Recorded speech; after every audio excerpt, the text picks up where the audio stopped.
Beneath the veil of the unseen, the tree rose as the first design of God. Every line, every gleam, every silence carried the memory of the primal breath. It did not stand as a frozen form, but as an ordered respiration. Spirit condensed within it. Matter ascended through it. Each part answered the other.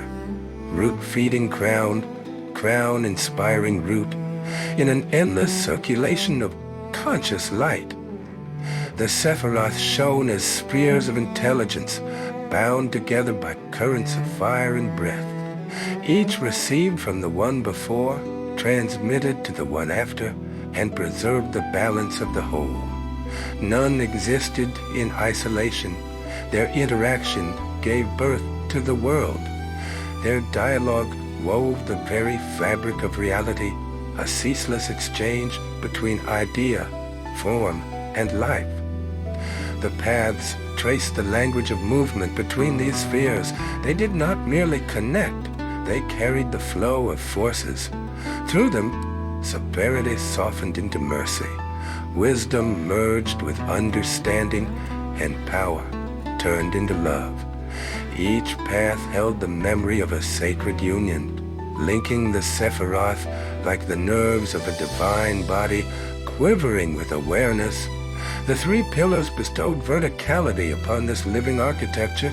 They upheld the descent of energy from summit to foundation. The pillar of mercy uplifted, the pillar of severity shaped, the pillar of harmony reconciled both within a moving peace. Together, they forged the backbone of creation, the inner tree through which the universe stood firm without ever becoming still. Beyond this structure, the four worlds unfolded their mirrored reflections. Each received the echo of the one above and conceived the one below. Spirit thickened into matter, matter dissolved back into spirit, and the fire of divinity refracted through the planes of existence. From their superposition emerged the continuity of the real.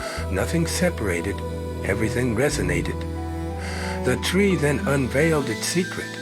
It did not merely represent the divine, it generated all that lived.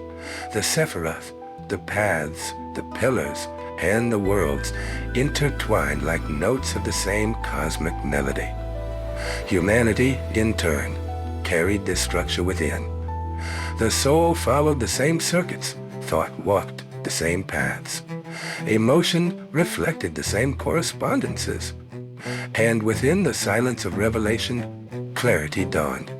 The universe never scattered, it united. The secret order of creation divided nothing, it gathered all things back into one. Light, in structuring itself, never abandoned its source. It multiplied only to recognize itself anew. Within the heart of humankind, as within the infinity of the heavens, what expanded into the infinitely great mirrored itself within the infinitely small